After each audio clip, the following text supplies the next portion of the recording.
Assalamualaikum warahmatullahi wabarakatuh. Bismillahirrahmanirrahim. Nahmaduka ya ghafuru ya syakuru. Mashalli wa sallim barik ala sayyidina maulana Muhammadin wa ala alihi wa sahbihi asma'in nama ba'du. Pernah ada orang hartanya itu habis karena ngobati ibunya. Terus datang ke saya, dia sumpek karena hartanya habis ngobati ibunya. Terus dia bilang, Gus, saya ini sekarang sudah miskin karena ibu saya sakit dan harta saya habis untuk ngobati ibu saya. Terus tak guyoni sama saya. Kon kepen pinter apa kepen goblok? Kepen pinter Gus. Ingin pinter apa ingin goblok? Katanya ingin pinter. Kalau ingin pinter bahasanya jangan gitu. Harta kamu itu masih di akhirat karena habis untuk ngobati ibu. Bayangkan kalau habis untuk maksiat itu habis betul. Terus dia mulai syukur. Alhamdulillah Gus, harta saya habis secara heroik karena untuk mengobati apa ibu. Sudah pinter dia. Akhirnya miskin sampai sekarang ya tetap pede saja karena masih punya tabungan di akhirat. Dan itu saya terinspirasi oleh ilmu juga. Jadi dulu Sayyidah Aisyah itu pernah nyimpan sepotong daging kambing, disimpan untuk dimakan beliau, karena beliau mau iftar ya, mau buka atau apa. Singkat cerita, karena bawaan keluarga Nabi itu sakhok, ada orang minta dikasihkan. Suatu saat akhirnya kan habis, terus Nabi tanya, yang daging tadi di mana? Habis. Terus Nabi cara menjelaskan itu indah sekali. Harta kamu itu baju yang kamu pakai nanti ya rusak, yang kamu makan nanti ya ke WC. Wa tasaddaqta fa abqaita. Memang di semua riwayat itu pakai dhamir mukhatab mudzakkar, meskipun asal usul riwayat itu untuk Sayyidah Aisyah karena untuk umum. Yang kamu sedekahkan tuh yang masih. Kamu jangan bilang kamu sedekahkan tuh yang habis, yang kamu sedekahkan tuh yang masih. Misalnya saya punya uang 1 miliar misalnya. Terus pernah tak sedekahkan ke fakir miskin atau ke kiai atau ke pondok 100 juta. Itu yang mesti masih, karena kadung di luar kekuasaan kita. Kadung lillahi ta'ala. Justru yang masih itu yang potensi nanti untuk hal-hal yang kurang positif. Semenjak itu orang sedekah itu begitu entengnya karena itu yang masih. Ya tapi tentu sarannya yang tepat ya. Saya sekarang sering kampanye sedekah tepat. Karena misalnya sering saya itu didatangi orang kaya. Sudah dapat gratisan gerutu itu geremeng. Nah ini kita sudah pakai buminya Allah itu gratis, pakai airnya ya gratis, pakai oksigen ya gratis. Kok masih gerutu itu sudah jadi hamba yang nggak bener itu. Dibayangkan kalau kita pakai oksigen bayar, pakai buminya bayar, pakai airnya bayar semua. Kayaknya kita tidak mampu membayar. Dan kita sama Allah hanya disuruh ikrar, disuruh sujud.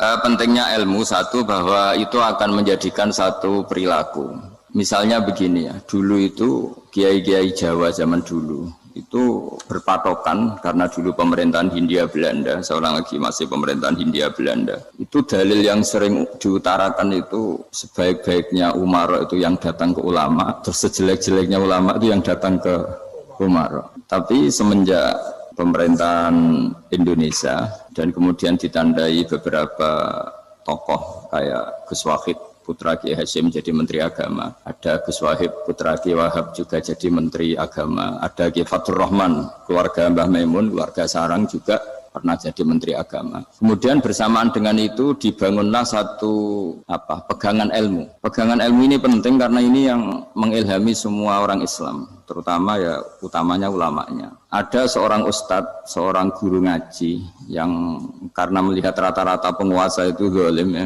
datang ke Harun Ar-Rasyid. Ini perlu disemak, datang ke Khalifatullah atau Amirul Mukminin Harun Ar-Rasyid. Karena beliau seorang raja tentu terduga lah atau ya umumnya atau gimana lah istilahnya itu ya rata-rata ya agak seenaknya namanya raja, namanya penguasa. Ini dalam pikiran ustadz itu tidak mesti dalam fakta. Kemudian si ustadz itu matur, ya Amirul Mukminin inni nasihun lak famusyaddidun alaika fala tajidanna fi nafsika syai'an. Saya ini mau nasihati Anda, kemudian saya cara nasihati itu keras. Tolong jangan dimasukkan hati. Dia bilang famusyaddidun alaika. Saya nanti kalau nasihati itu keras sekali. Tolong dimaklumi, karena ini penting, karena Anda harus dinasihati secara keras. Tapi sebelum nasihat itu diutarakan, kata Harun Ar-Rasyid, karena beliau Bani Abbas dan beliau orang alim, termasuk muridnya Imam Malik. Kata Harun Ar-Rasyid, uskut, kamu diam Ustaz. Inna Allaha ta'ala arsala man huwa khairun minka ila man huwa syarrun minni. Wa ma'adhalika yakul Allahu ta'ala faqura lahu qawlal layyinal la'allahu yatadzakkaru aw yakhsha. Jadi ini sekaligus etika dan norma ya bagi semua dai di Indonesia dan semua kita. Wahai Ustadz kamu diam. Allah Ta'ala itu ngutus orang yang lebih baik ketimbang kamu, yaitu Nabi Musa, ke orang yang lebih jelek ketimbang saya, yaitu ke Fir'aun. Itu saja harus pakai etika faqula lahu qawlan layyinan. Kamu harus ngomong yang halus. Jadi intinya ini Harun ar-Rasyid komplain. Kamu itu kalau jadi Ustadz ngaji kira-kira gitu. Jadi betapa baiknya orang dulu memahami Quran. Jadi Quran itu dibaca, kemudian kita mungkin baca terus jadi cerita, mungkin ada yang baca jadi perilaku, ada yang baca kemudian itu mengilhami, membentuk. Nah kira-kira itulah yang membentuk kiai-kiai alim di NU, di beberapa pesantren maupun orang-orang alim di luar NU. Asal apa ya, ngajinya dan bacanya seperti kita, pasti seperti itu. Karena cara berpikir tadi sudah, jadi akhirnya si Ustadz tadi keluar dan minta maaf, anta a'lamu minni, ternyata engkau lebih alim ketimbang saya. Jadi kalimat famusyaddidun alika, saya akan keras cara memberi nasihat, itu yang diket, yang dipotong, yang dibatalkan atau yang diralat oleh Khalifatul Harun ar-Rasyid. Yaitu dikatakan inna Allaha ta'ala arsala man huwa khairun minka ila man huwa syarrun minni. Yaitu Allah mengutus orang yang lebih baik ketimbang kamu, yaitu Nabi Musa, ke orang yang lebih jelek ketimbang saya, yaitu Fir'aun. Itu pun harus faqula lahu qawlal layyinan. Cara berdakwah harus dengan kata-kata yang halus, yang lembut, yang indah. Dan dengan kata-kata itu diharapkan la'allahu yatadzakkaru aw yakhsha. Semoga yang didakwai menjadi ingat. Sehingga dengan kemampuan ilmiah seperti ini menjadi pegangan bersama bahwa kita sebagai dai atau sebagai tetangga atau sebagai sama-sama warga Indonesia, bawaan kita memang harus faqula lahu qawlan layyinan la'allahu yatadzakkaru aw yakhsha. Kemudian dalam disiplin ilmu yang lain, halus itu tidak kuat. Angin itu ya halus, tapi kalau di manage itu jadi kekuatan yang dahsyat. Begitu juga air dan sebagainya. Sehingga tidak perlu khawatir terus kalau dakwah halus itu tidak punya efek yang signifikan. Tidak juga. Allah Ta'ala itu pengelola angin. Angin itu kekuatannya dahsyat. Sehingga Nabi Sulaiman dikasih kekuatan angin dan bisa terbang kemana-mana. Kemudian sekarang jadi teknologi yang banyak memanfaatkan angin. Mulai rem, mulai apa saja. Sehingga dari cerita saya ini kemudian terus kiai-kiai itu membentuk dakwah termasuk di ekonomi dengan cara yang rileks. Nah cara rileks itu satu tentu dimulai dengan ilmu. Misalnya begini, saya beri contoh. Ketika ada orang melafadzkan kalimat la ilaha illallah, tiada Tuhan selain Allah. Kemudian kalimat ini mungkin kalau orang NU baca itu rutin ya, karena kiainya kelamaan ya yang ikut sambil tidur ya. Kalau tahlil itu disebut kiai tertentu itu mesti yang belakang wah suwi itu kalau kiai itu lama itu. Nah kiainya juga karena jadi lakon ya kan lebih semangat karena pegang mic. Biasanya gitu di NU itu. Kalau khotib mesti semangat karena yang pegang mic, yang dengerin mesti ngantuk karena monoton itu. Karena yang mendengerin sudah tahu pasti nyuruh baik meninggalkan yang jelek. Jadi ilmunya sudah disimpulkan dulu. Setiap yang tidur di masjid mesti tak tanya kenapa tidur. Ilmunya tidak ada perkembangan, Gus, nyuruh yang baik, meninggalkan yang jelek. Tapi kalau ilmunya agak ada perubahan kan dengar semua pasti nyuruh yang jelek, meninggalkan yang baik. Karena watak manusia itu agak-agak suka fitnah, itu suka geger. Tapi kalau monoton itu mesti enggak itu. Tapi yang menjadi pegangan kita, saya ulang lagi, itu ilmu dulu. Saya ulang lagi itu ilmu dulu. Saya berkali-kali menyontohkan, kalau ada orang kafir, orang yang tidak bersyahadat 70 tahun, kemudian dia bersyahadat sekali saja di akhir hayatnya, itu kata Allah, qulil ladzina kafaru iyantahu yughfar lahum ma qad salaf. Katakan ke mereka yang kafir, jika dia mau bersyahadat, itu masa lalunya diampuni semua. Sehingga kedahsyatan kalimat ini luar biasa. Orang yang kafir 70 tahun saja, barokahnya la ilaha illallah ini, dosanya bisa diampuni semua. Nah kemudian karena ilmu ini tidak begitu populer atau kurang dipopulerkan atau kita sendiri kurang menghayati, sehingga la ilaha illallah itu lebih dianalisis cara lafadz ini, pelafatannya ada sanadnya enggak ya gitu. Terus cara melafatkan bareng-bareng seperti itu ada tumpengan ini bid'ah enggak ya. Jadi pertanyaannya sudah tidak tentang keramatnya atau sakralnya atau fadilahnya la ilaha illallah, tapi sudah macam-macam. Wiridan cara seperti ini ada hadisnya enggak, legal enggak, terus ada sanadnya enggak. Jadi saya mohon semohon-mohonnya untuk teman-teman yang di Al-Iman itu harus ngaji ya. Ngaji itu nanti kamu tahu cara mandang sebuah ibadah atau perilaku atau apa sajalah tahu. Karena al-ilmu yurisul ahwal, ilmu itu bisa mengilhami cara pandang. Dulu yaitu saya ulang lagi, ketika zaman Hindia Belanda, karena pemerintahnya Hindia Belanda itu ulama-ulama keras sekali, sejelek-jeleknya ulama itu yang datang ke Umarok. Tapi setelah era Mbah Hashim, era sampai Mbah Maimun, itu mereka peduli sama Umarok, sama semuanya sama-sama warga Indonesia yang ingin melihat Indonesia yang lebih baik. Sehingga banyak, ya kakak saya sendiri pernah wakil bupati, terus putra Mbah Maimun wakil gubernur. Ini teman saya Ki Hafid ya bupati. Semenjak itu terus, dan itu nggak lepas dari cara pandang. Yaitu cara pandang diantaranya adalah cerita tentang Nabi Musa yang Allah tetap peduli sama Fir'aun. Sehingga tetap didakwai Nabi siapa? Musa. Dan posisi Musa datang, bukan memanggil. Ya, cuma sampai sekarang itu belum pernah ke kantor bupatinya Pak Hafid. Karena kadang-kadang orang terus curiga, mengajukan proposal, jadi agak repot. Ketemu bupati itu sialnya kiai kan mesti pikirannya orang bupati ini nyangoni, kiai ini disangoni itu. Itu terus kayak kita fakir miskin itu. Jadi makanya saya itu belum pernah datang. Tapi alhamdulillah karena beliau berambisi menjadi wa khairul umarok mayatuna babal ulama. Jadi datang tapi sangat ambisius ingin mengalahkan ulama karena dia kalau datang statusnya lebih tinggi. Ya tidak apa-apa, ini tawaduk tapi niatnya agak begitu tawaduk. Jadi datang. Jadi saya sering ke Jakarta tapi ya tadi jarang ya. Biasanya ngajarkan waktu hanya pas saja, tidak kurang tidak lebih. Biasanya ngajar di pondoknya Pak Kures itu di Baitul Quran ya. Hanya ngajar santri-santri itu.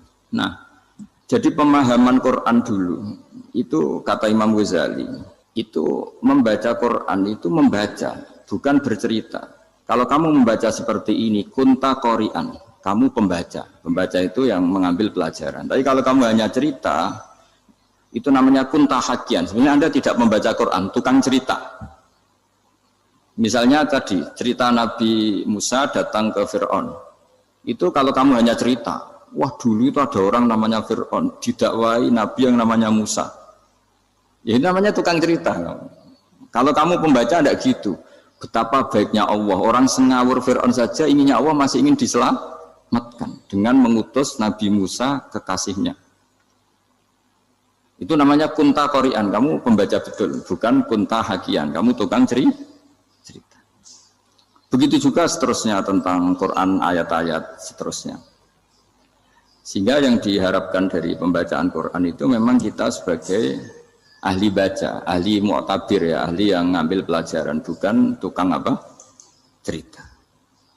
Sehingga dulu ketika Sayyidina Umar radhiyallahu anhu ketika membuka Baitul Maqdis atau Baitul Muqaddas dan diajak syukuran, pesta-pesta makan itu. Beliau enggak mau. Ketika ditanya kenapa engkau enggak mau? Alasannya itu langsung beliau baca Quran. Jadi saya punya sekian contoh. Saya ulang lagi, saya punya sekian contoh. Orang-orang dulu dengan Quran itu menyatu, bukan sekedar dihafal tapi menyatu. Sehingga bawaannya itu sudah Qurani, sudah Qurani. Saya beri contoh pertama Rasulullah SAW, nanti Umar kedua. Rasulullah itu pernah nggak makan sampai 3 hari. Terus ditanya oleh sahabat, lalu kekuatan engkau bisa hidup apa? Terus menghentikan al-aswadani, maksudnya itu tamar dan air, hanya makan kurma dan air. Tapi beliau tidak ketemu roti atau tidak ketemu nasi lah kalau orang Indonesia. Ketika hari ketiga dikasih makan oleh sahabat, dipotongkan kambing, kemudian baru makan 3 lukmah, kira-kira ya 3 asupan nasi, berhenti. Padahal sahabat yang lapar sama dengan Rasulullah itu membayangkan Nabi itu sampai kenyang, sampai apa. Tapi ketika ditanya, seperti ini pun nanti ada hisabnya. Walatus alunna yauma idzin anin naim. Jadi acara makan-makan gini itu nanti ada hisabnya. Nabi nangis. Hanya sahabat nggak jadi nerusin makan. Jadi ketakutan orang dulu sama ketika Sayyidina Umar dijak pesta ketika memenangkan Baitul Maqdis itu. Inna wa ta'ala ayyara qauman. Allah itu mengkritik sebuah komunitas kaum karena apa? Adhabtum thayyibatikum fi hayatikum dunya wastamta'tum biha. Kamu adalah orang-orang yang jatah nikmat kamu sudah kamu habiskan di dunia. Adhabtum itu kalian habiskan jatah kenikmatan kamu di dunia. Wastamta'tum biha, kamu di dunia sudah berpuas-puas. Maka jatah Anda sekarang di akhirat habis. Sehingga Sayyidina Umar enggak mau pesta-pesta karena takut jatah nikmatnya habis. Kata beliau terus astabqi thayyibati, akan saya sisakan sisi-sisi kebaikan saya supaya tidak habis. Corong Jawa itu aja dientek-entekno biar jatahnya masih. Sehingga di dunia kiai itu ya meskipun saya akrab bupati, akrab mungkin wakil gubernur, saya itu ya jarang ketemu. Karena kalau orang Jawa bawaannya ketemu ya makan-makan, guyon-guyon. Nak keterusan ras mlebu swarga. Makanya saya pastikan Pak Yusuf Mansur ke sini tidak akan saya jamin, biar aja, biar jatahnya masih. Jadi ini bukan karena saya biar jatahnya masih. Ya, jadi itu ilmunya kiai. Nah, efek dari ilmu ini dahsyat. Kalau Anda berpikir tentang nasib Anda di akhirat, nanti bawaannya juga tidak akan mudah menyalahkan orang lain, tidak akan menghakimi orang lain karena sibuk dengan dirinya sendiri, tapi tidak dengan makna egois, tapi makna orang baik itu siapa? Orang yang sibuk dengan aib pada dirinya, dengan kekurangan pada dirinya, saking sibuknya mikir aibnya sendiri, tidak sempat mengoreksi aibnya orang lain. Itu awal ilmu. Ilmu itu tidak dimulai dari larangan. Kalau larangan karuan, tidak termasuk ahli surga, orang yang suka mengadu domba, tidak termasuk orang baik yang cari kesalahan orang lain. Itu namanya pelarangan. Tapi ilmu itu di atas nahi, di atas pelarangan itu. Kamu punya kesadaran bahwa kamu itu yang penting selamat dulu, jangan memikirkan orang lain. Dengan makna bukan egois, tapi dengan makna supaya tidak menyalahkan apa? Orang lain. Nah, saya termasuk ya boleh dikatakan kiai lah, yang paling fanatik bahwa semuanya itu harus dimulai dari ilmu. Ya saya ulang lagi, dimulai dari ilmu.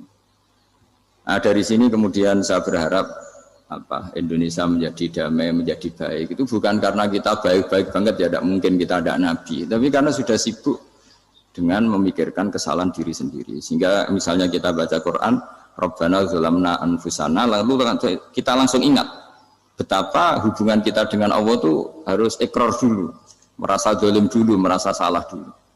Nah, kalau semua orang merasa salah di depan Allah itu mesti bawaannya enggak mudah menyalahkan orang lain, karena kita bilang Rabbana zalamna anfusana. Nah, itulah ilmu-ilmu yang mungkin banyak pembaca Quran tapi hanya baca, atau kalau baca ini tok disebut al-haqi, ahli cerita. Yang dibutuhkan tuh al-qari', pembaca kemudian mu'tabir, kemudian mau beriktibar. Seperti yang dilakukan tadi Harun Ar-Rasyid tadi. Inna wa ta'ala arsala man huwa khairun minka ila man huwa syarrun minni. Wa ma'adzalika yaqulu wa ta'ala faqula lahu qaulal layyin.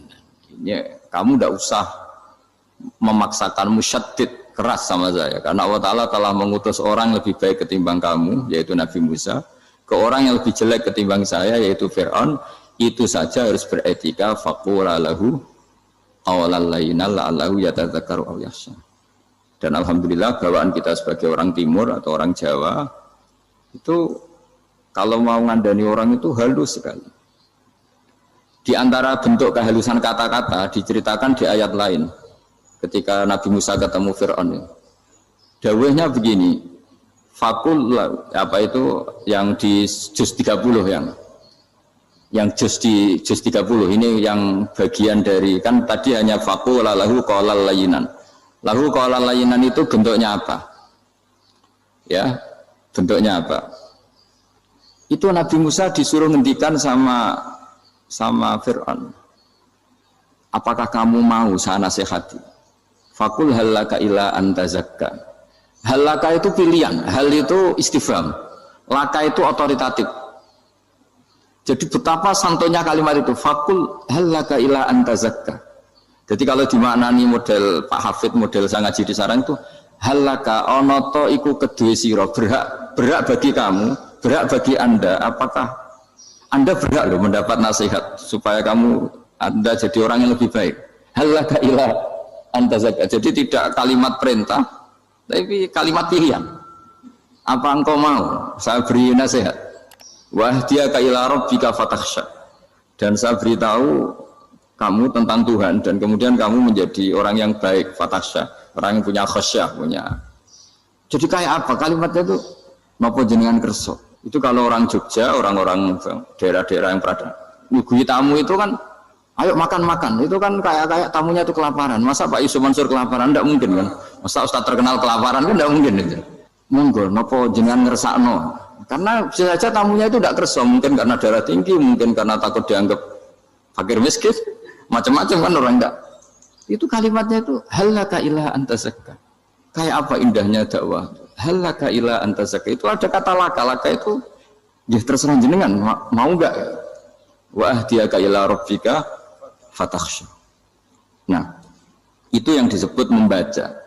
Kunta qori'an la hakian. Anda benar-benar membaca Quran, bukan sekadar penceri.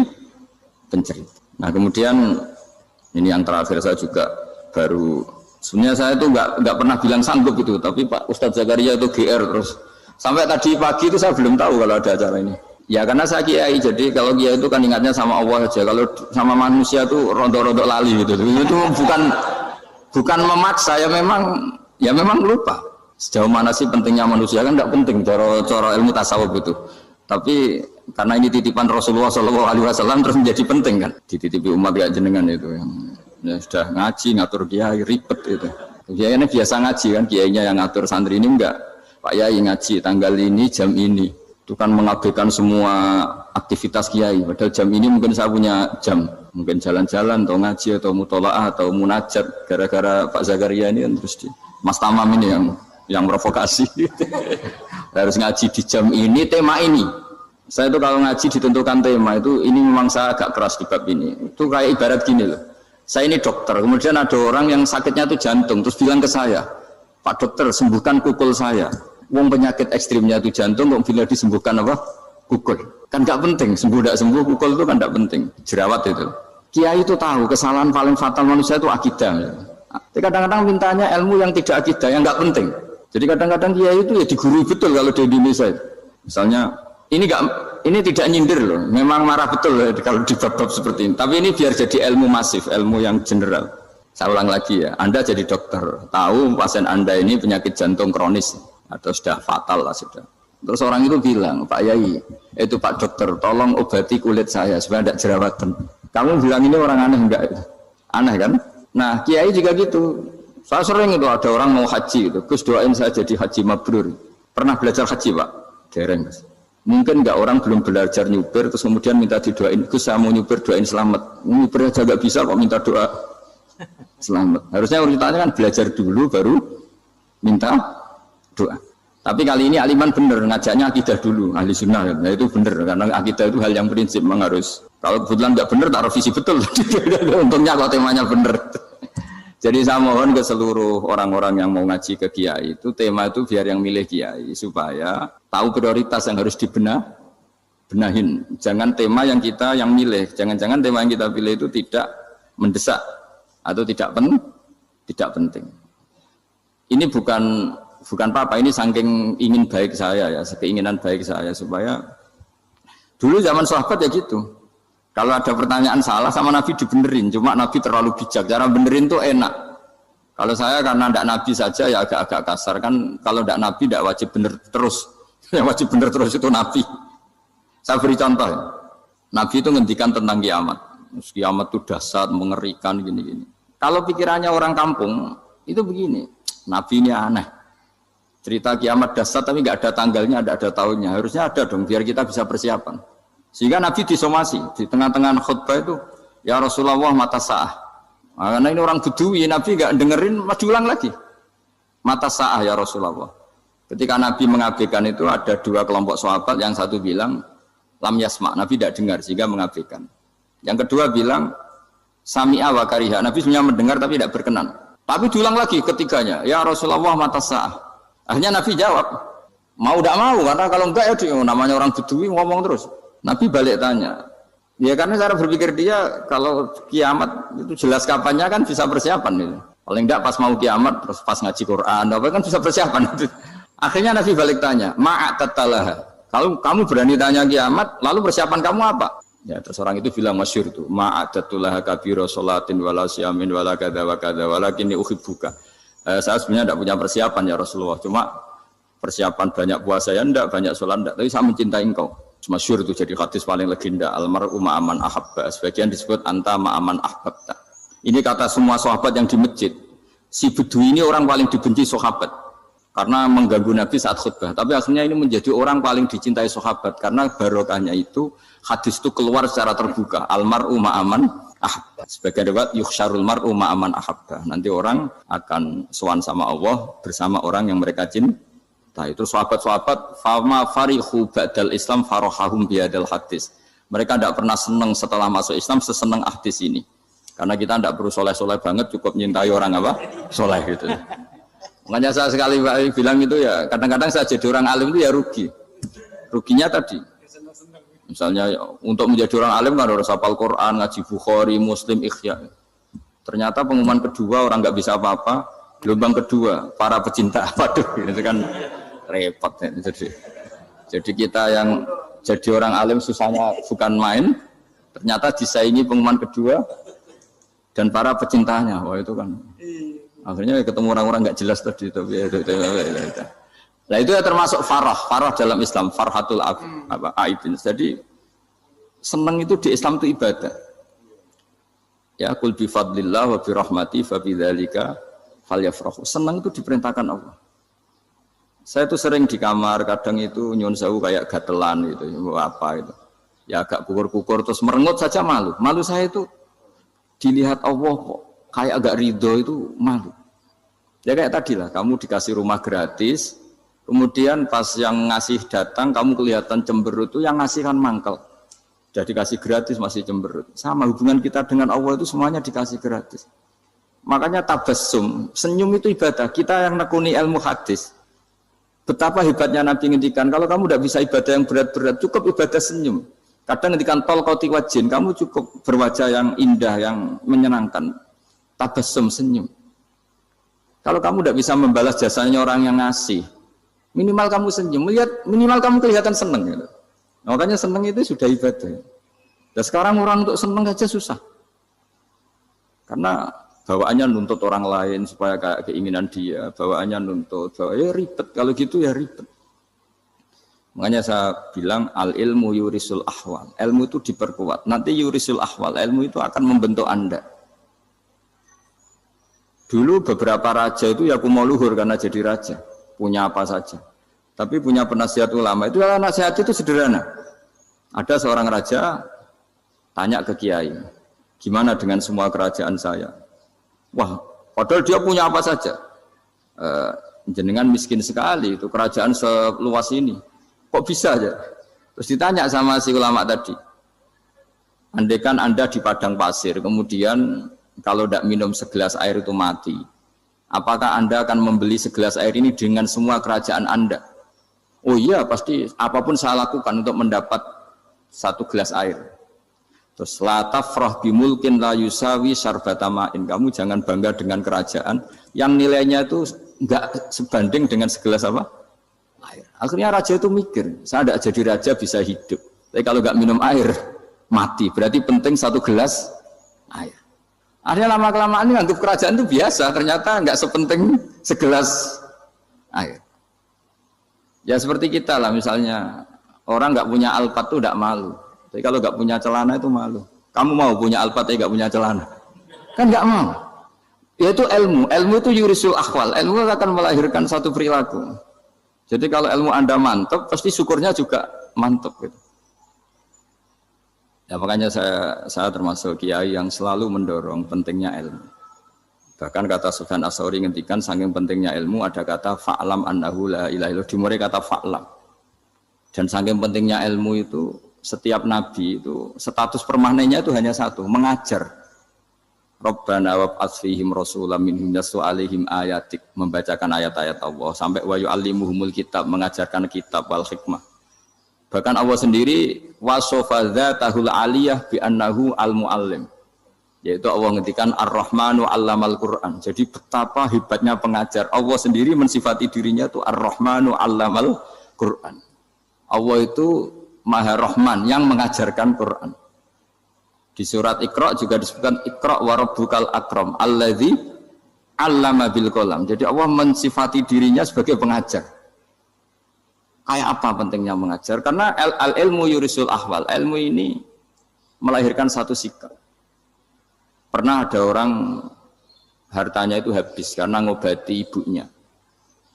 Terus datang ke saya, dia sumpek karena hartanya habis ngobati ibunya. Terus dia bilang, Gus, saya ini sekarang sudah miskin karena ibu saya sakit dan harta saya habis untuk ngobati ibu saya. Terus tak guyoni sama saya. Kon kepen pinter apa kepen goblok? Kepen pinter Gus. Ingin pinter apa ingin goblok? Katanya ingin pinter.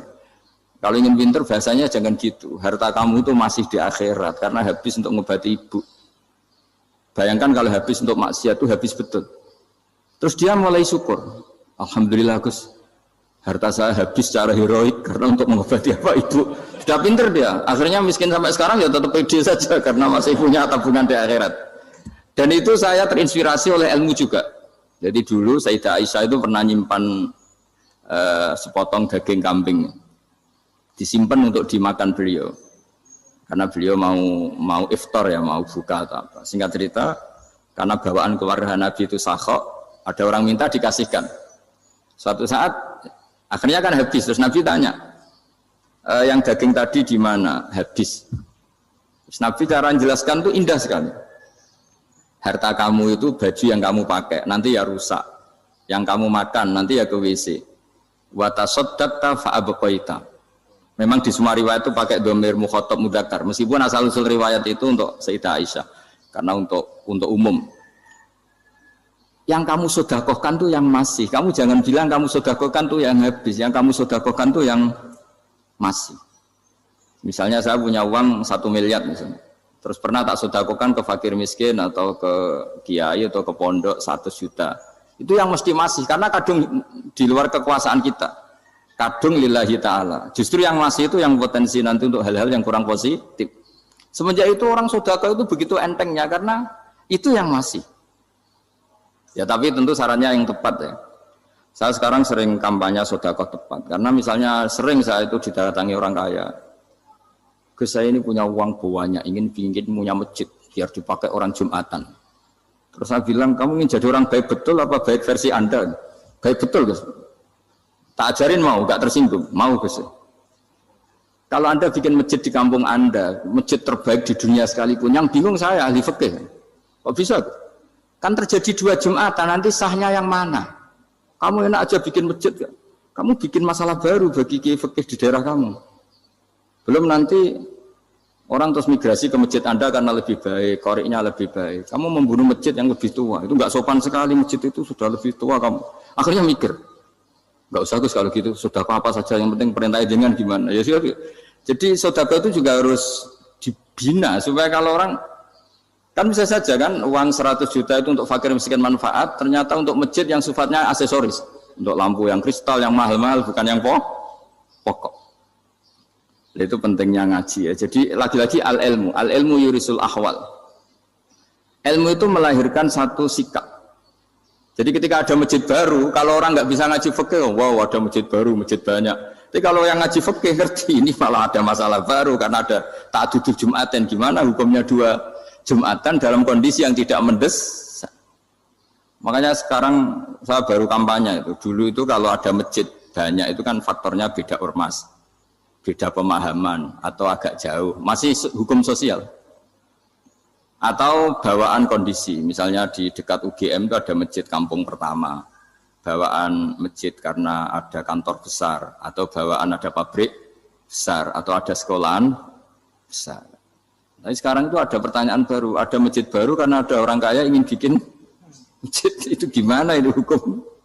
Nah, tapi kalau orang nggak nekuni fikih itu ya langsung wah bagus untuk bangun masjid. Bagus piye gini sing kangelan memfikihkan tadi. Nah itu ilmu. Jadi kalau yang tidak nekuni fikih itu ya tidak tersiksa, tapi yang nekuni fikih itu pasti tersiksa karena seperti itu tadi.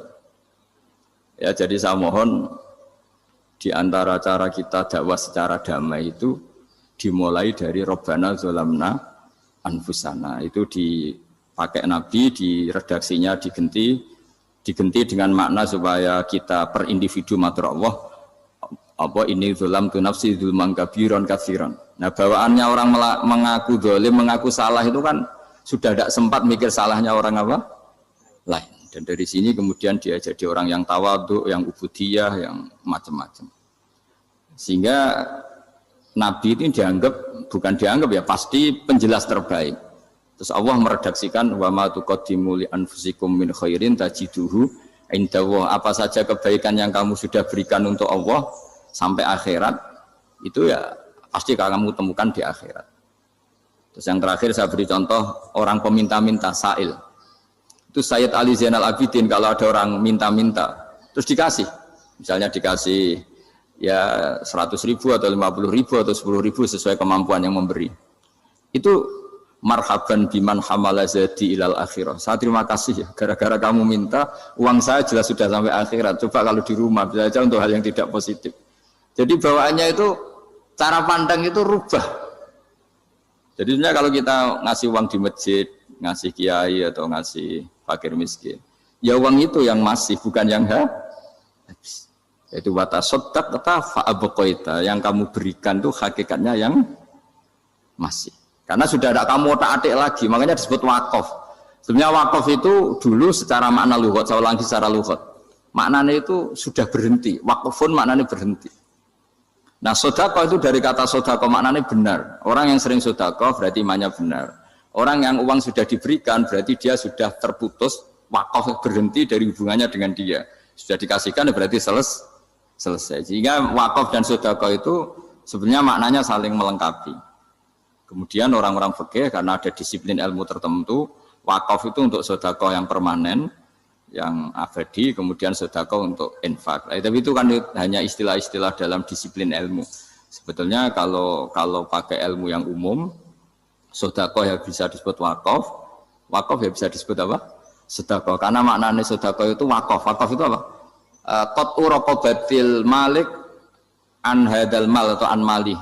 Hubungan pemilik harta ini terputus dari harta itu. Jadi misalnya saya sudah wakaf tanah ini ke masjid, sudah diterima. Buat saya kepikiran gadekan atau menjual sudah tidak bisa, sudah berhenti di situ saja hubungan saya dengan kepemilikan harta itu. Makanya disebut apa? Wakaf. Dan kalau saya wakaf berarti menunjukkan kebenaran iman saya karena sudah menafkahkan sebagian harta untuk Allah Taala. Disebut sodak. Makanya bahasa Arab itu gampang ya. Kalau sodalqaf, sodaqah. Orang kalau bayar mahar disebut sodak karena menunjukkan cintanya. Teman yang setia disebut sodik karena ya benar dalam berteman. Abu Bakar disebut as-siddiq karena sangat membenarkan kanjeng Nabi dan seterusnya dan seterusnya. Jadi begini ya, kalau dalam fikih Islam, misalnya ini ada di beberapa literatur fikih, di semua fikih, baik mazhab Syafi'i, Hanafi, Hambali, di semua kitab fikih. Misalnya ada orang mau masuk Islam, terus konsultasi sama ustadz atau sama kiai, Pak saya mau masuk Islam, kamu nggak boleh ngambil sikap monggo ngeteh dulu, itu tidak boleh. Atau apalagi diajak ngobrol dulu, karena 5 menit kita mempersilahkan ngopi dulu itu artinya dianggap kita membiarkan dia dalam keadaan kafir 5 menit dan kita dianggap ikut tanggung jawab. Sehingga di bab ada ulama yang ngebabkan itu sampai di bab murtad. Termasuk murtad adalah orang yang dimintai mensyahadatkan non-muslim kemudian disuruh ngopi dulu atau ngeteh. Karena dianggap pembiaran sekian menit masih berstatus kafir. Jadi ibaratnya gini ya, kalau kita mungkin baru bapak-bapak baru pakai celana pendek terus ada orang kecelakaan di jalan, saya tak pakai baju dulu nanti baru kamu saya selamatkan. Itu kan naif. Kalau begitu saja naif, apalagi orang yang kafir kemudian pas mau minta disyahadatkan kita bilang monggo mandi-mandi dulu, ngeteh-ngeteh dulu. Berarti ada pembiaran sekian menit, dia masih berstatus. Artinya begini, kalau dia saat itu kok dimatikan oleh Israel berarti mati dalam status kafir. Dan kita ikut tanggung jawab karena harusnya bisa Islam andai kan kita mensyahadatkan saat itu juga. Jadi itu bab-bab yang dianggap ekstrim dalam kutubil fikih, bab-bab fikih. Makanya dalam kitab fikih Saya berkali-kali ada non muslim mau bersyahadat ke saya, itu saya bilang ke santri-santri saya, saat itu juga harus kamu ajarin meskipun pakai bahasa Indonesia. Yang penting status kafirnya apa? Iya. Baru setelah itu ada hukum sosial ya, mungkin kita nawarin teh atau kopi atau apa. Makanya di sini dibabkan bab seseorang harus tergesa-gesa atau bercepat-cepat atau ngambil sikap bergegas untuk melakukan kebaikan. Terus ayat kedua yang dipakai Sayyiduddin bin Abi Salam itu begini. Ketika Allah mensifati orang munafik, status orang munafik itu apa? Wa idza qamu ila sholati qamu kusala. Mereka kalau dipanggil untuk sholat, ya berangkat tapi itu salah cara malas-malasan. Sehingga untuk menunjukkan kita loyal sama Allah itu ya paling tidak ada sikap di atas rata-rata ya. Makanya ada sa'i ya, lari-lari kecil, tawaf juga disunatkan ada lari-lari kecil, disebut ar-romal, romal itu lari-lari kecil untuk menunjukkan bahwa kita loyal sama Allah itu tidak sak kobri cara Jawa. Nah itu dibabkan sendiri. Jadi beda antara tergesa-gesa sama ekspresi serius. Jadi musyawarah itu ya kira-kira kan nggak mungkin lah kita dipanggil rektor atau kiai atau orang tua kita terus jalan leha-leha itu kan nggak mungkin. Nah contoh yang diambil di sini begini. Ketika ada debat terbuka antara Fir'aun dan Musa, saya ulang lagi ya, ada debat terbuka antara Musa dan Fir'aun. Kan Nabi Musa datang ke Fir'aun. Lalu kata Fir'aun, ini asal-usul ayat ini saya terangkan sejarahnya. Kata Fir'aun, lalu kalau kamu tidak nuhankan saya, Tuhan kamu siapa? Terus kata Musa, Rabbus samawati wal ardi, yang nuhani langit dan bumi. Fir'aun masih berkelit. Kalau Tuhan di bumi, setahu saya kemana-mana yang dituhankan saya, kata Fir'aun. Ma'alim tulakum min ilahin ghairi. Terus Nabi Musa masih ngendikan, ya sudah Tuhan yang nuhani langit. Terus Fir'aun manggil Haman. Haman itu arsitekturnya Fir'aun. Ya Haman ibnili sorhal ali abduhul asbab samawati fa'attaliya ila ilahi Musa. Haman bangunkan kami piramida yang tinggi. Saya ingin melihat Tuhannya Musa. Musa akhirnya mikir, karena kalaupun Fir'aun bisa naik ke langit tetap tidak bisa melihat Tuhan. Kita tahu Tuhan nggak bisa dilihat. Kita yang mukmin aja tidak lihat, apalagi Fir'aun rivalnya. Akhirnya Musa ganti argumentasi, yaitu argumentasinya Musa, Rabbukum wa Rabbu abaikumul awwalin. Ini perlu diingat dan perlu saya sampaikan. Yang nuhani kamu dan yang menuhani leluhur kamu. Itu sangat memukul Fir'aun. Karena logikanya kalau Fir'aun itu Tuhan, berarti babahnya dulu tanpa Tuhan. Ini ada Tuhan terlambat ya. Jadi kalau Fir'aun Tuhan, berarti banyak tanpa Tuhan, karena zaman era mbahnya belum ada Tuhan. Karena perdebatan itu banyak penggawa Fir'aun yang mukmin. Wah ini Fir'aun nggak bener ini. Kalau dia Tuhan berarti babahnya tambah. Karena kalau iman itu akan diadili, akan dieksekusi, maka orang ini berstatus rojulum mukminum min ali Fir'aun yaktum imanah. Maka di Quran diterangkan wa qala rojulum mukminum min ali Fir'aun yaktum imanah. Ada seseorang yang iman tapi menyembunyikan iman. Lah orang ini selalu ikut rapat di rapat-rapat penting Fir'aun, termasuk rapat ketika Fir'aun dan para tentaranya memutuskan membunuh Musa. Karena dia ikut rapat dan eksekutornya besok disuruh menangkap Musa, orang ini malam itu juga nemuin Musa terus bilang innal mal ayat tabiru nabikal yaqtulu ka Musa. Rapat tadi malam memutuskan kamu besok dibunuh, maka kamu harus bergegas meninggalkan Mesir. Nah, dari kesimpulan itu, dari cerita itu kemudian diambil secara hukum fikih bahwa untuk menyelamatkan darah harus jasa, harus bergegas. Andai kan Musa itu kok sak kobre, sak sempate, maka keburu. Andai kan ini rojul ini tadi, orang tadi penasihat tadi, kok sak kobre ya, maka berarti Musa terlanjur tertang. Jadi itu pentingnya ulama ya. Jadi cerita yang linier, cerita yang seakan-akan cerita di tangan ulama tetap menjadi al-ahkam al-fiqhiyah, menjadi ketentuan-ketentuan apa? Fikih. Jadi yang diambil di sini adalah lelaki tadi yang ikut rapat jadi bergegas menemui Musa, memberitahu kalau kamu besok mau dieksekusi, fakrus, maka kamu harus secepatnya keluar dari Mesir untuk menyelamatkan diri. Terus oleh Sayyiduddin bin Abi Salam dibabkan bab harus tergesa-gesa menyelamatkan darahnya orang apa? Islam. Jadi ini penting saya sampaikan. Jadi al-qasas ya, semua cerita di Quran itu tidak sebagai cerita, karena Quran tidak ingin melahirkan pendongeng, tapi harus menjadi ibrah, menjadi teladan. Jadi makanya terus di kitab-kitab ulumul Quran diterangkan al-qasas ya, beberapa cerita di Quran adalah semuanya menjadi ketentuan fikih. Saya ulang lagi ya, semua cerita yang ada di Quran itu menjadi ketentuan fikih, meskipun alurnya apa? Cerita. Kayak tadi kan alurnya cerita bahwa lelaki ini bergegas nemui Musa supaya Musa cepat keluar dari Mesir. Terus dibabkan babul musaroah ila musifid. Saya teruskan. Wa kama la ra'ayna may yaqtulu musliman law tabtu'u alaihi la qatalahu fal musaroah ila takhrisihi min wajibatun. Idlaisal unatu mahmudatan fi kulli syai'in falaha mawatin tuhmadu fiha wa mawatin tudammu fiha wa kadzalika al musaroah wal lain wal dhulta wa ghairuhuma. Terus cara berpikir ulama, saya pernah baca dalam satu sejarah ulama besar namanya Sufyan Ats-Tsauri. Sufyan Ats-Tsauri itu menjadi wali itu gara-gara kalau sholat di masjid itu beliau datang sebelum adzan. Saya ulang lagi, beliau datang sebelum adzan. Ditanya, kenapa kalau kamu datang sebelum adzan? Saya ini gak ingin jadi hamba yang buruk. Hamba yang buruk atau pembantu yang buruk adalah setempe nunggu dipanggil. Misalnya kita tahu majikan kita pasti manggil jam 7.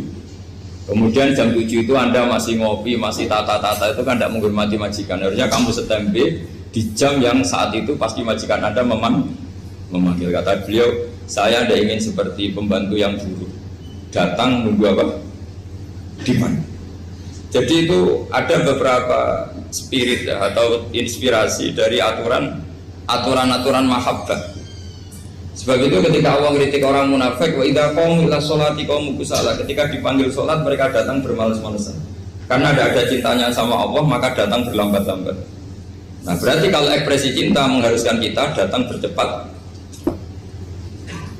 Makanya dalam istilah lain di Quran ini termasuk balaghatul Quran. Di juz 25 itu istilah menuju Allah itu fafirru ilallah. Kita tahu firar itu maknanya lari apa jalan biasa?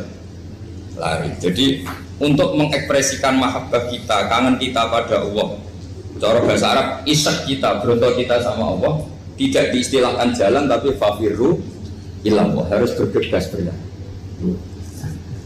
Begitu seterusnya.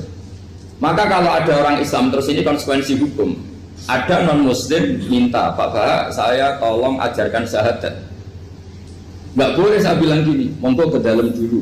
Padahal perjalanan ke rumah saya misalnya setengah jam, nggak boleh. Saat itu meskipun sambil berdiri-diri harus kita tauhidkan. Kamu yakinnya Allah itu satu, Tuhan Allah, harus. Karena kalau ada perjalanan ke rumah 5 menit terus dia kecelakaan, belum syahadat, statusnya mati apa? Kafir. Dan kita ikut terlibat karena sebetulnya bisa mengislamkan saat itu juga. Analoginya kayak tadi lah. Orang kecelakaan di jalan karena kita pakai celana pendek, contoh Suriah bisa tak pakai baju dulu.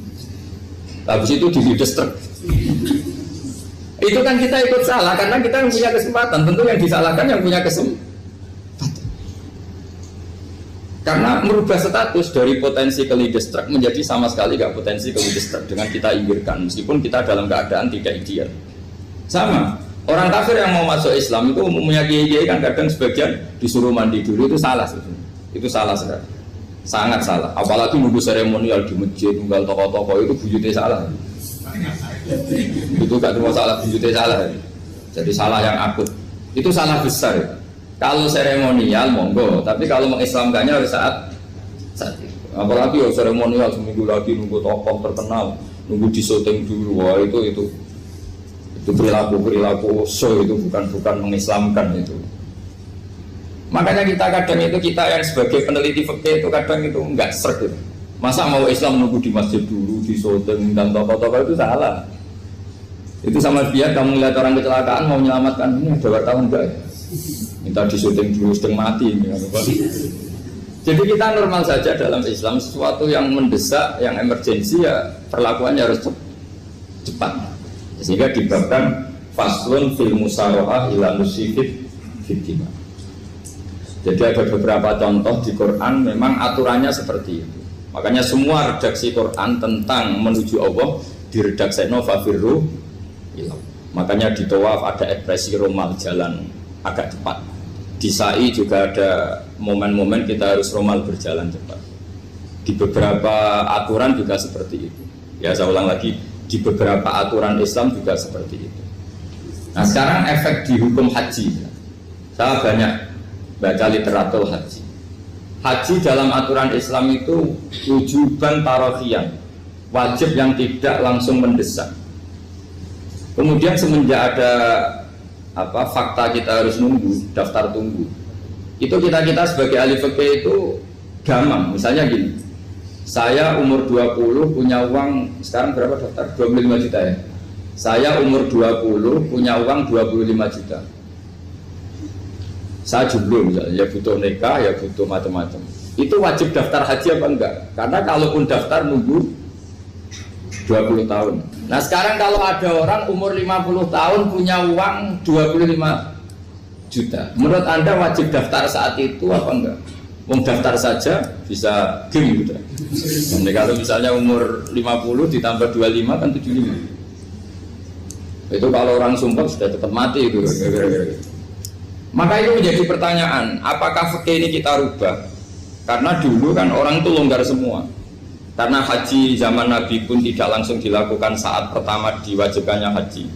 Jadi Nabi punya sisi unik. Pertama ada tahun diwajibkannya haji, Nabi tidak langsung haji.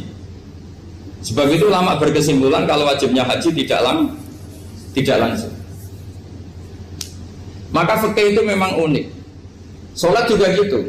Ada istilah begini dalam sholat. Watajibu sholat ala kulli muslimin wujuban muwassa'an. Di semua kitab fikih takbirnya seperti itu redaksinya. Wajib sholat dilakukan orang Islam wujuban muwassa'an, wajib yang ada longgarnya. Sehingga ketika zuhur jam 12 WIB kita dengar azan, boleh sholat setengah 1, jam 1, setengah 2, jam 2. Karena memang wujuban muwassa'an, memang ada batas akhir waktu misalnya sampai setengah 3. Nah problemnya begini, misalnya setengah 1 Anda pasti dipanggil majikan kamu yang diharuskan melakukan satu aktivitas, misalnya Anda pilot, yang nggak mungkin sholat lagi di kokpit. Apakah status wujuban muwassa'an, wajib yang longgar menjadi hilang karena setelah itu tidak ada kesempatan lagi sholat? Apa tetap kita sebagai ahli Islam yang agak balelo tapi alim, misalnya ya sudah tetap jadi pilot, nanti kan ada aturannya sendiri, ada rukhsahnya sendiri, ada kemurahan sendiri, kita sudah jadi pilot. Misalnya sholat tanpa harus menghadap kiblat, sholat yang tetap di perjalanan. Kira-kira Anda kalau jadi ahli fikih milih mana? Milih harus sholat di depan, apa tetap memberi kelonggaran? Gak apa-apa sholat sambil apa? Nyuper sambil pilotin apa pesawat. Anda milih mana? Karena kalau konstitusi ilmu itu memang harus ada, dengan tanda kutip ya, memang harus ada nakalnya. Kalau nggak nakal malah gak sah. Memang unik ilmu itu. Karena ilmu itu kalau dipaksakan lurus terus, itu nanti malah bengkok karena menghilangkan rukhsahnya Allah, kemurahan Allah. Tapi kalau dipaksakan rukhsah terus, murah terus, nanti dianggap menyepelekan hukumnya Allah. Maka kita yang ahli fikih itu pusing. Misalnya saya sering ditanya, Gus saya ini supir bis, kan musafir terus, berarti saya boleh tidak puasa terus panjang Ramadan? Coba kalau ada jadi ahli fikih mesti bingung. Mau boleh, ya boleh terus supaya orang nggak peduli sama Ramadan. Mau mengatakan wajib puasa, kayak nggak peduli dengan kemurahan Allah yang membolehkan musafir tidak puasa. Coba loh, Anda jangan jadi ekstremis yang saling bantah kok protes kok, ini kan. Jadi memang mengkaji ilmu itu. Ya makanya dengan tanda kutip itu harus ada nakal. Tapi nakal yang baik bukan nakal. Nakal itu kalau bahasa Jawa itu kan tidak harus dosa.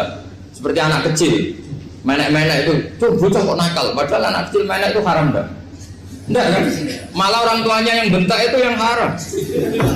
Yang nakal betul ya ibunya yang bentak cerewet itu, karena ibunya orang yang sudah mukallaf, sudah tua, salah langkah yaitu bentak. Kalau anaknya naik meja itu ya sebenarnya bahasanya tidak nakal, lucu. Oh jelas pinter coba iso munggah meja, harusnya diapresiasi. Tapi rata-rata ibu semua akal mecah gelas. Coba, malah boe malah mecah tabungan. Bapaknya malah tukang nguras tabungan. Sebetulnya senakal-nakalnya anak kecil itu nakal orang tuanya, itu pasti itu. Karena ini sudah kena fitop, sementara anak-anak belum kena. Saya pernah punya tamu karena di tradisi Kiai itu sering punya tamu. Bapak ibunya tuh kultus sama Kiai, bentak anaknya disuruh salim sama saya. Anak kecil kan nggak mau jalan-jalan terus, marah. Tak marah orang tuanya tak marahin. Yang dosa itu kamu bentak anaknya. Kalau anak kecil itu kena diskon rufi al-qalamu an salasin. Di antara aturan Islam apa? Tidak ada keharusan bagi 3 orang. 1 anak kecil sampai balik, 2 orang tidur sampai bangun, 3 orang gila. Artinya anak kamu itu tidak kena khitab untuk sopan sama saya. Kamu yang kena khitab baru sopan sama anak-anak. Dan ini ada Jawa itu kadang keliru. Jadi orang tua itu marah-marah memaksakan anaknya sopan. Padahal Allah memberi diskon anak kecil itu belum wajib sopan. Gak apa-apa ada tamu naik-naik kecil. Asal masih anak kecil. Makanya Rasulullah ketika beliau sholat sujud itu Hasan Husain itu naik. Cara Jawa Nabi itu 3 tumpahan. Semua riwayat mengatakan Nabi itu diam saja gak berani ngangkat.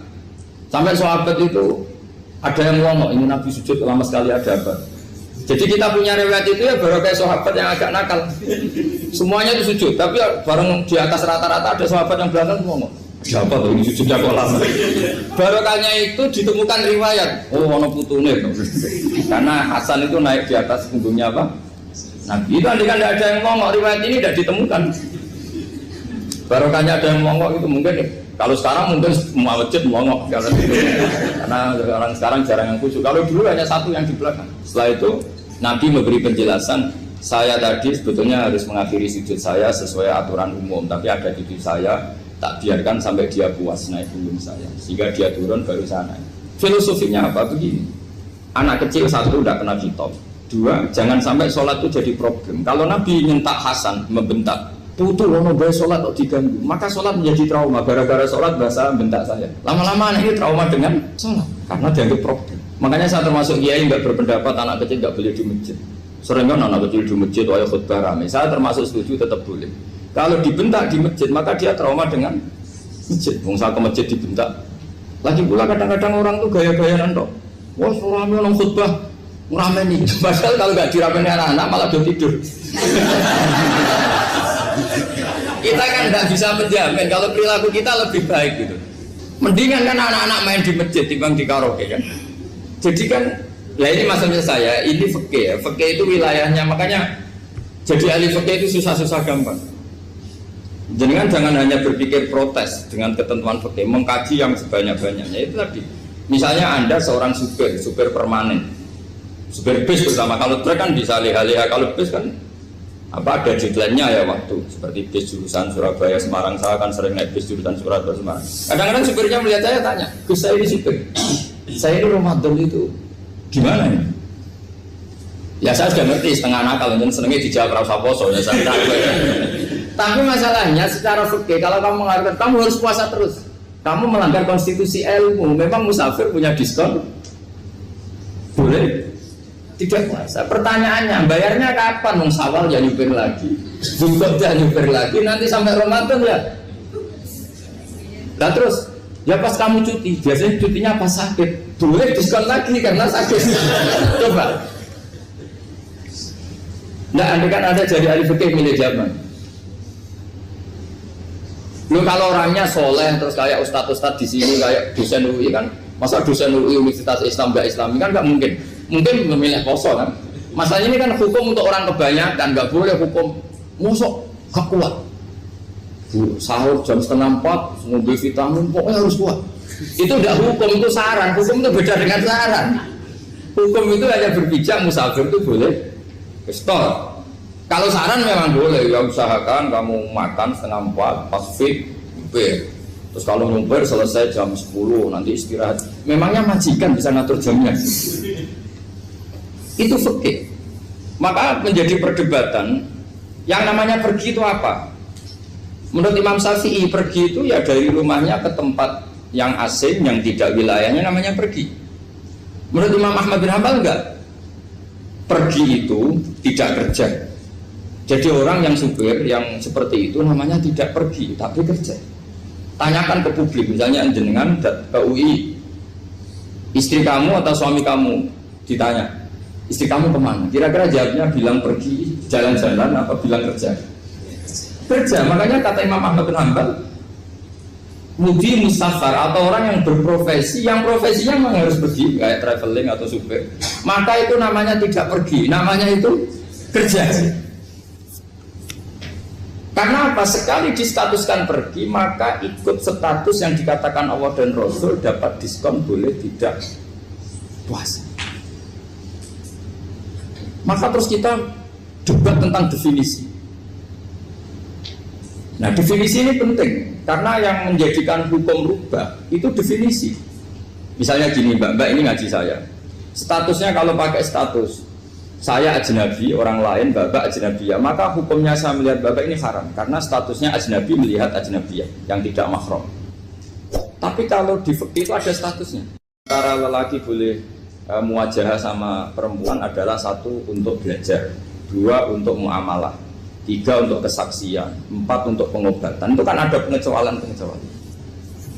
Sehingga statusnya sekarang Mbak itu belajar, apa ingin melihat Gus Bah atau Gus Bah itu mengajar atau gimana itu statusnya bisa rubah. Makanya kalau sebetulnya kalau kita marung di warung misalnya Padang, kita nggak pilah-pilah, kebetulan pelayannya perempuan itu masih bisa dipilah secara fikih. Saya muamalah marung, cuma kebetulan penjaganya. Tapi masalahnya Pak ini punya daftar penjaga yang cantik, masalah. Maka pertanyaannya itu marung ke situ demi marung, apa demi melihat? Tidak jawab saja. Demi marung apa demi melihat? Kalau demi marung sepakatnya penjaga yang sangar-sangar juga banyak. Ayahnya kalau demi makan, penjaga yang cowok kan banyak. Kalau demi melihat, berarti yang dihitung kan niatnya. Berarti karena muamalah apa karena melihat? Melihat. Itu status. Jadi makanya kalau mudi musafar itu namanya orang pergi atau orang kerja? Orang kerja. Maka menurut pikirannya Imam Ahmad bin Hanbal seperti itu harus puasa karena dia adalah pekerja, bukan musafir. Lalu dalam masalah jumlah 3 hari misalnya, kalau dalam fikih kita, nggak saya kenapa ngomong fikih terus ya, karena banyak yang melupakan fikih. Jenengan pergi haji, zaman Nabi haji itu jamak dan qashar terus. Padahal hajinya Nabi itu, haji itu minimal kan berapa hari minimal itu? 9, 10, 11, 12. Sebenarnya haji itu minimal hanya 4 hari. Karena 13 Dzulhijjah bisa nafar apa? Awal. Kalau nafar awal berarti nggak ada kewajiban nafar sani. Berarti yang wajib betul kan 9, tanggal 9 wukuf di Arafah, terus 10 biasanya ifadah sama balang jumroh apa? Akobah, terus 11, 12 itu kan sudah boleh cabut karena apa? Nafar apa? Awal. Berarti nggak usah nafar apa? Sani. Berarti hanya berapa? 4. Tapi Nabi haji di Mekah Madinah itu sampai 40 hari karena perjalanan. Pertanyaannya, ketika Nabi menjamak dan mengqashar itu cara Imam Syafi'i lis safar. Karena Nabi orang Madinah datang ke Mekah dengan jarak 460 kilo, maka Nabi boleh jamak dan qashar. Jadi pikiran Imam Syafi'i, jamaknya Nabi itu lis safar karena pergi. Cara pikiran Imam Malik enggak, jawabnya Nabi itu lin nusuk. Nabi menjamak sholat itu karena melakukan ibadah haji. Efeknya adalah orang Mekah kalau haji itu cara Imam Malik meskipun jaraknya dekat boleh apa? Boleh apa? Qashar, boleh jamak qashar. Lalu terus ada pertanyaan fikih lagi. Lalu jamak qashar itu karena pergi apa karena masyaqqah? Karena repot. Coba kalau sampean kira-kira jawab.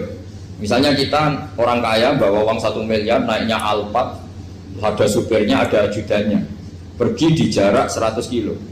Masyarakatnya kan tidak ada sama sekali, apalagi di tol kebetulan nggak macet. Kira-kira boleh jamak nggak? Boleh itu karena pergi, tapi kan nggak ada repotnya sama sekali. Dibanding misalnya yang ngebis bawa beras 1 pintal gitu, udah gitu suruhan orang lagi kan pusing. Maka fikih ini untuk memberi hukum itu kalau fikih itu menstatuskan dulu.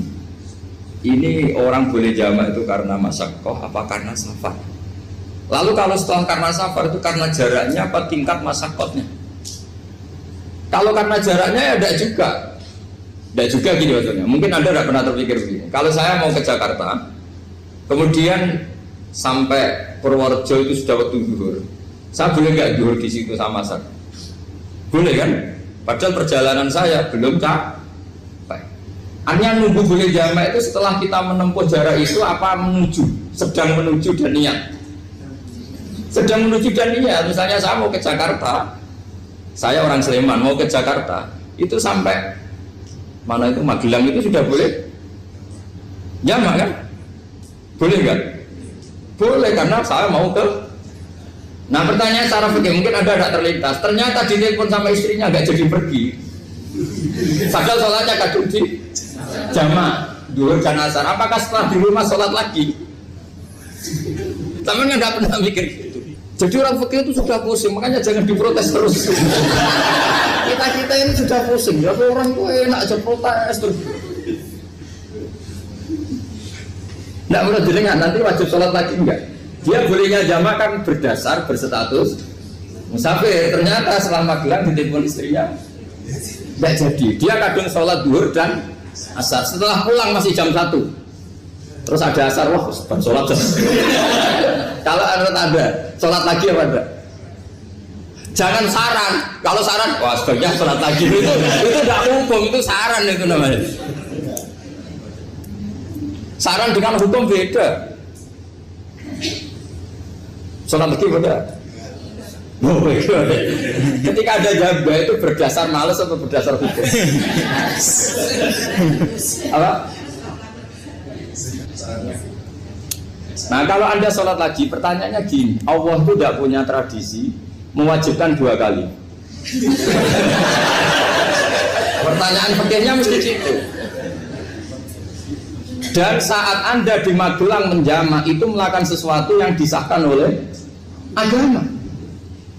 Berarti pas Anda jamak duhur asar, sesuatu pas melakukan itu kan berstatus sah dan boleh.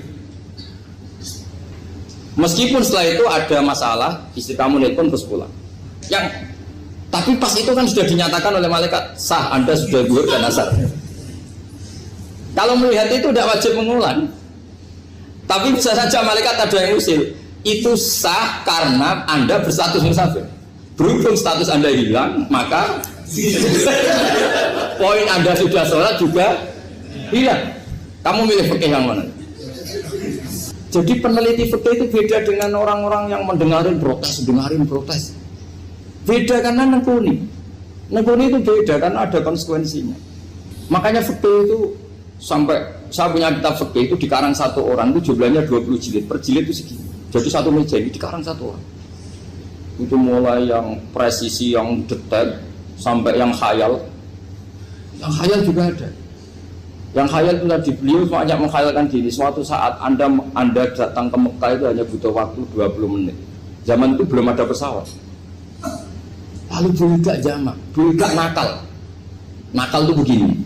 Sama orang kaya punya jet pribadi, misalnya Anda Ronaldo masuk Islam, orang kaya.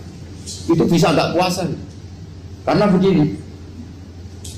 Misalnya dia orang, contohnya orang Arab ya. Orang Arab, jangan orang. Dan contohnya itu dibalik saja. Di sini itu kalau imsak jam berapa? Imsak Ramadan jam berapa? 3:30 aja biar aman ya. Kalau 3:30 kan masih imsak. Dia terbang ke Mekah. Jadi orang sini puasa jam 5 kan mulai puasa. Dia terbang ke Mekah kan masih malam. Makan terus dia. Mekah mau ada matahari terbang lagi ke barat. Karena dia menghindari berstatus puasa. Atau sebaliknya dia orang Mekah jam 12 puasa, 12 siang puasa. Dia wah kalau 6 jam lagi buka bisa barangnya saya. Terbang ke Indonesia. Ke Indonesia terbang baru 1 jam di sini sudah buka. Itu khayal. Jadi itu ada khayalnya. Itu lama dulu sebelum ada pesawat sudah mengkhayal gitu. Bolehkah orang yang di Masyrik ke Maghrib demi itu? Kalau Anda jadi Raja Salman jam 1 kok sudah nggak kuat apa? Puasa itu diberi saran terbang ke Indonesia. Itu kalau pakai jet kan nggak sampai 9 jam, 1 jam ke Jakarta. Sudah ada wow akbar. Bukan. Boleh nggak? Mau kamu nggak bilang, oh nggak boleh. Wong di Jakarta sudah huru bisa sih. Masa sudah matahari terbenam orangnya nggak boleh? Bukan. Lah ya. Apa? Kalau resikonya gini, sampean mungkin nggak mikir, resikonya gini, kalau dia berstatus musafir, bolehnya buka karena musafir, pertanyaannya dia wajib bayar. Kan musafir bolehnya kodok nanti harus bayar, tapi kalau dia buka normal kan bayar, beda, efek pakainya beda. Sampean jangan protes, Gus Baik gimana, mau ngaji mana tidak senang. Ini kan ngajinya para dosen, para pegawai, jadi harusnya itu jadi mufti, ngaji untuk jadi mufti, bukan ngaji untuk mendengarkan. Jadi makanya saya mohon jangan sering protes sama ulama itu sudah pusing. Karena efek-efek hukum itu tidak gampang. Kayak tadi misalnya, kalau dia boleh buka atas nama musafir, resikonya wajib bayar. Masalahnya Raja Salman ini mau enggak? Dia inginnya. Maka pertanyaannya itu kitab yang milik saya tadi, yang 20 jilid tadi. Ulama itu mulai dulu sudah membayangkan bagaimana kalau suatu saat ada satu kendaraan. Kenapa ulama bisa membayangkan itu? Karena ada buruk. Meskipun mereka nggak numpak buruk, hanya Rasulullah, tapi kan bisa membayangkan ada toyul waktu. Waktu itu bisa dilipat. Karena ulama dulu ahli astronomi, jadi bumi itu bulatnya gini, muternya gini. Berarti suatu saat ada satu ilmu di mana orang ngambil satu posisi terus melewati toyul waktu, ngalami lintasan waktu. Mulai dulu itu sudah dibicarakan. Pertanyaannya lalu status orang ini kayak apa? Misalnya tadi orang Mekah ingin cepat buka terbang ke Indonesia. Orang Indonesia menghindari imsak, misalnya 3:30, dia belum sahur. Wah, kalau saya di Indonesia ini sifatnya sahur. Wah, saya tak terbang ke Mekah. Enak kan terbang di Mekah ternyata masih jam 8. Wah, bisa makan sepuasnya jam 8 malam, maksudnya jam 20. Kan enak sih. Bar wareg balik ke Indonesia terus jam 1 siang. Jam 1 siang kalau ingin cepat buka terbang ke timur. Langsung buka. Berarti dia kira-kira masa aja 3 jam. Tapi terus ya mungkin kalau sampean tahu kok sudah repot-repot ngono tinggal turu ndelok sinetron kok buka dhewe.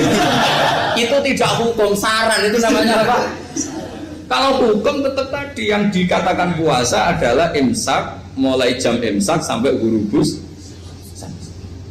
Lalu pertanyaannya lagi, ghurubus samsi sampai imsak itu konversi jam apa nyata-nyata ghurubus samsi? Kalau yang dilewati khatul istiwa itu nyata, fi'lan, kalau dalam bahasa Arab fi'lan awaqiyah. Tapi kalau Anda orang kutub, saya sering kirim-kiriman surat sama mufti-mufti yang ada di Timur Tengah, di Eropa, konsultasi maksudnya. Orang kutub itu kan tidak ada matahari, tidak ada apa-apa. Jika kalau Anda baca kitab di kutub, mesti Gus Bak ajaran pembohong.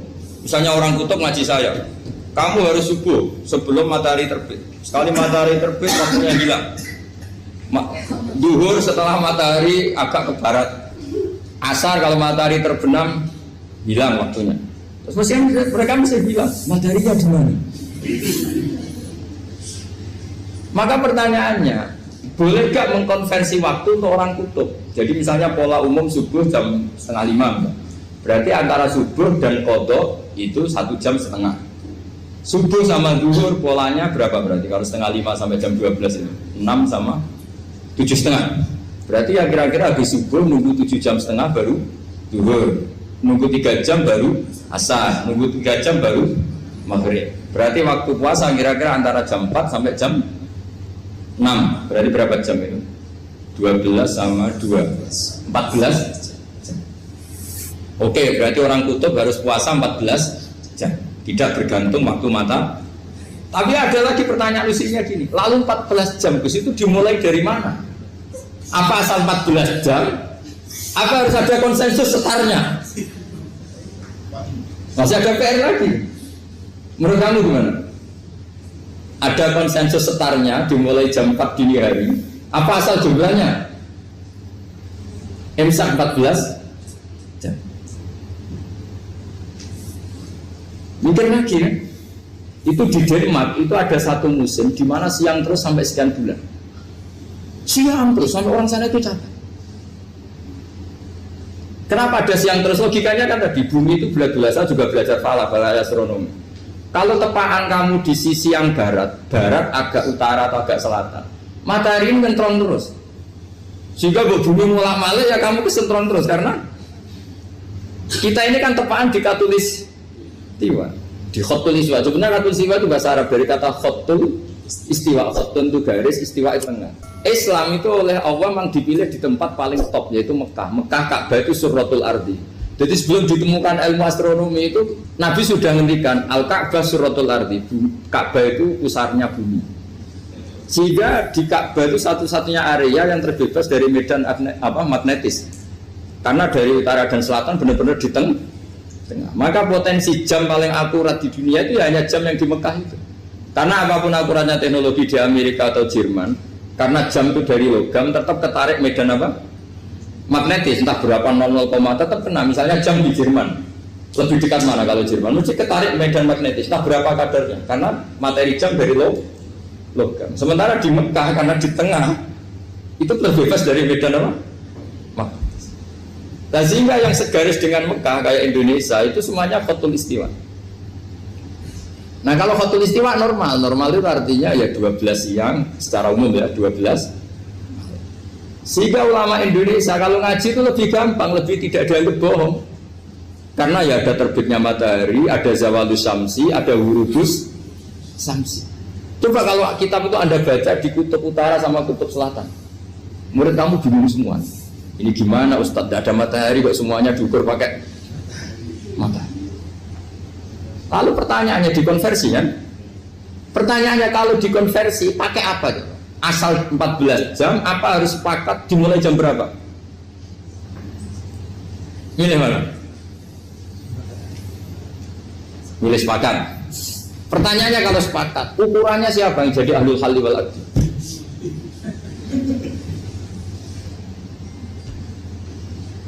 Jadi orang fikih itu sudah bingung, makanya saya mohon jangan sering diprotes.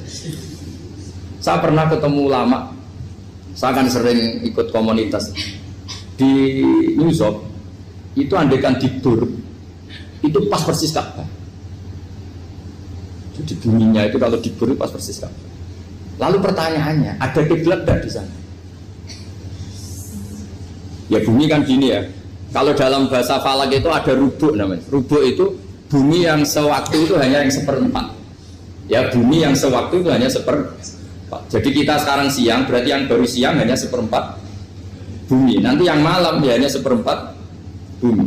Ya, misalnya sekarang kita di sini siang, di Arab Saudi kan belum, ini masih 5:30. Ini sekarang di Arab Saudi baru setengah.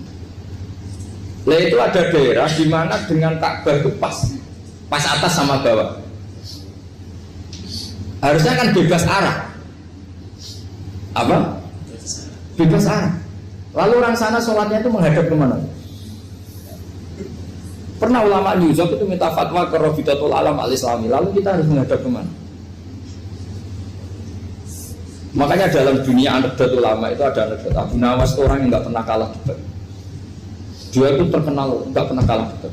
Tapi dia ada ilmuwan. Dia punya tetangga ilmuwan, punya pengaruh besar. Semua orang ngaji ke ilmuwan itu. Mantasnya bukan main, karena dia ahli falak, ahli astronomi. Mau nandingi dia tidak bisa, gak nandingi itu reputasinya jago. Orang itu berteori kalau bumi itu bulat-bulat. Kalau kamu jalan ke sini, maka akan ke titik yang suatu saat si profesor ini kemalingan, terus minta tolong Abu Nawas rumah saya kemaling. Terus lari kemana malingnya? Ke timur. Setelah ke timur, larinya ke timur. Abu Nawas lari ke barat.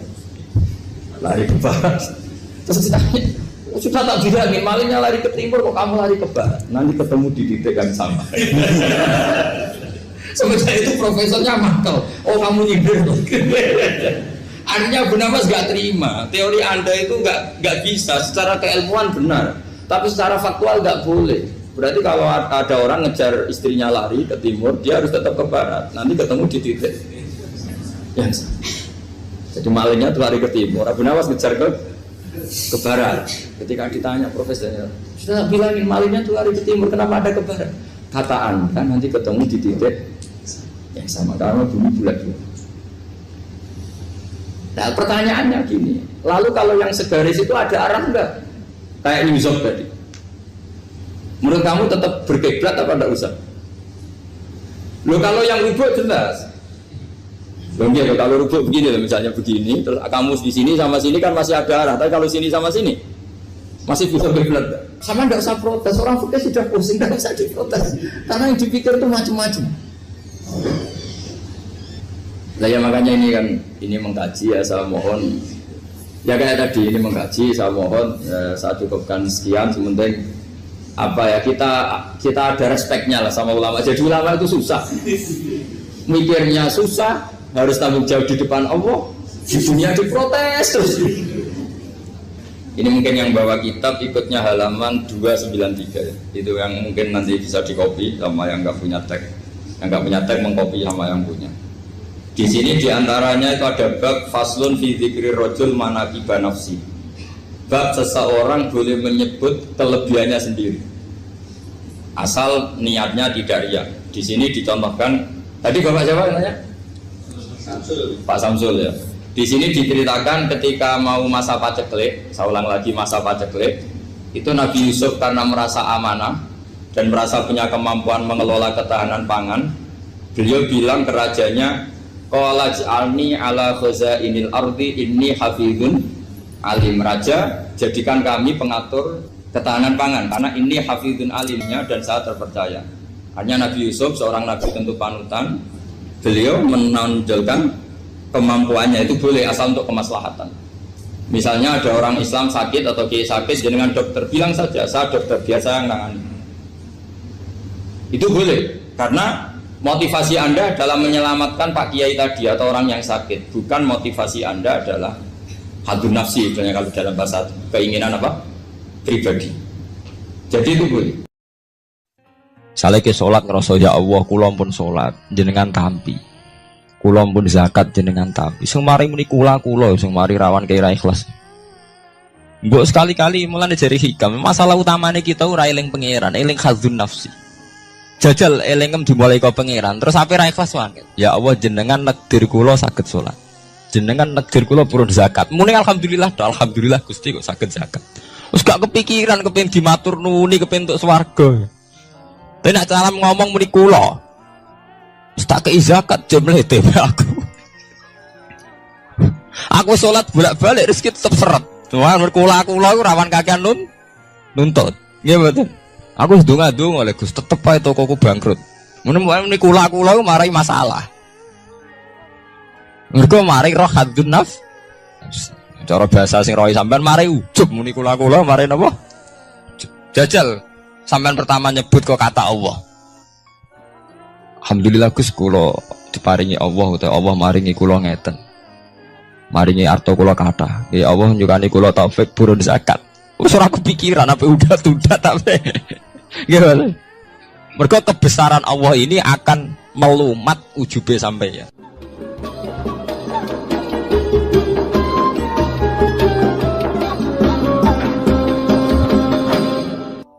Jadi Allah ngendikan marojal bahro ini napa yal? Taqiyan, dua mata air itu dipertemukan. Itu banyak muara sungai itu bermuara teng napa? Laut. Kados kali Kapuas, kali pundi-pundi ini sawangane bermuara teng laut. Yal taqiyan di sawangane ketemu. Tapi itu semua hanya firoil apa? Ini dalam pandangan. Kula nate banyak ngaji teng ngene kitab-kitab karangan Imam Rozi. Imam Rozi itu ulama tafsir besar ingkang menjelaskan posisi Quran sebagai wahyu yang berkarakter bahasa. Jadi Quran ini wahyu, dia mesti bener. Tapi piye wae Quran itu bahasa. Niki rungaken ya. Jadi Quran piye wae napa?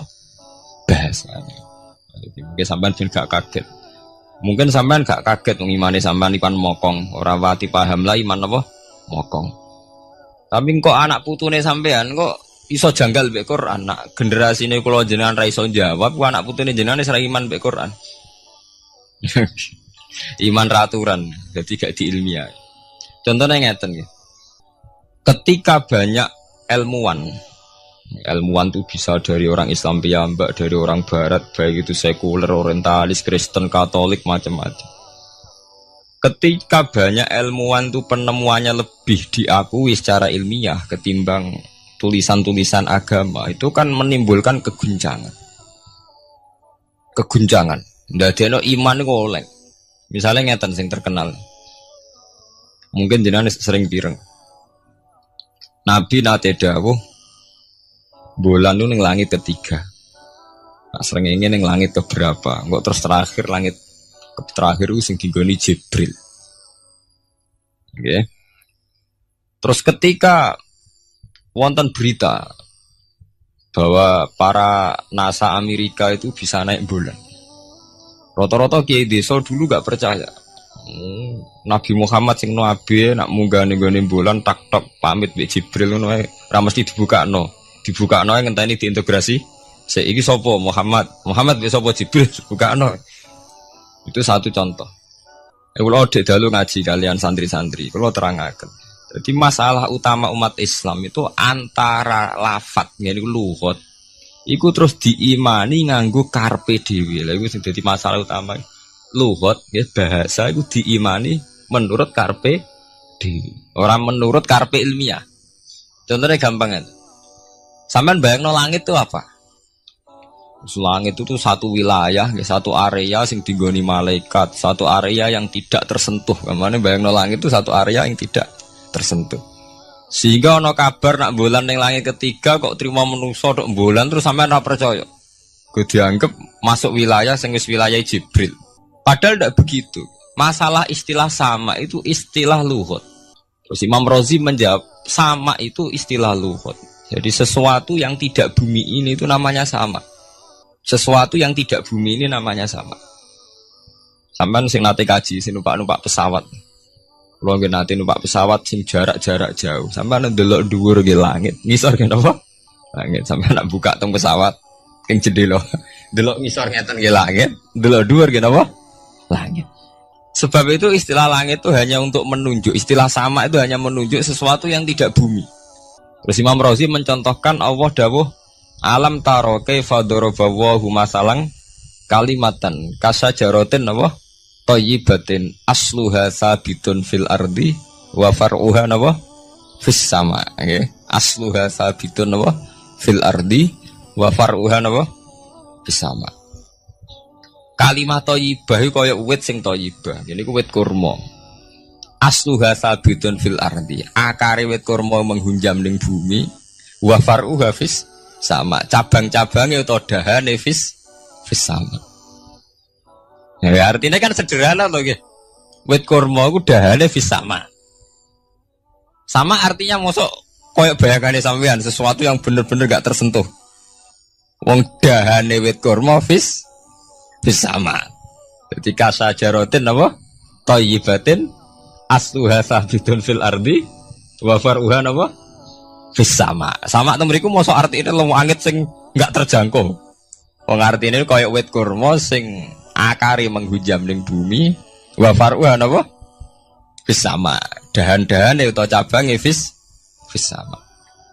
Sebab itu istilah sama tenggene Quran itu menunjuk satu arti yang tidak bumi. Nak sampean delok teng munjid teng kamus-kamus mutlakul uluwi, sesuatu yang atas itu sama. Paham gitu? Sebab itu ketika ditemukan, nah ini kalau cerita astronomi, ane iman itu dibaringi mbek ilmu. Nak cara ilmu falak, cara ilmu astronomi, bumi itu kan berputar. Ketika kita di atas, kita ngalami siang. Ketika kita di bawah, kita ngalami malam. Ora kok srengenge ambles ning bumi niku. Lah nek srengenge ambles ning bumi logikane kan mboten masuk akal. Mergo srengenge luwih gedhe, mosok iso ketelan barang sing luwih cilik. Nah, tapi kenapa istilah-istilahnya kok hatta idza balagha maghribas syamsi wajadaha taghrubu fi ainin hamiatin. Nak wis wayahe sore, ben delok srengenge sawangane ya surup ning mata air.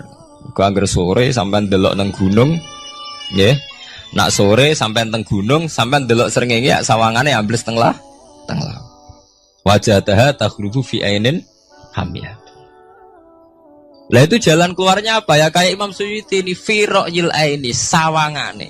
Jadi piye wae Quran itu pakai lugat, balik ning istilah sawangane. Jadi Quran itu tidak mesti memutuskan sesuatu itu sak mestine. Sawangane fi ra'yil aini. Ya podo. Kaya air tawar ambek air asin, sawangane ketemu, nyatane keudek-udek. Wong sangka sungai mengalir ke laut. Tapi sawangane Allah tetap bikin karakter masing-masing. Dan keduanya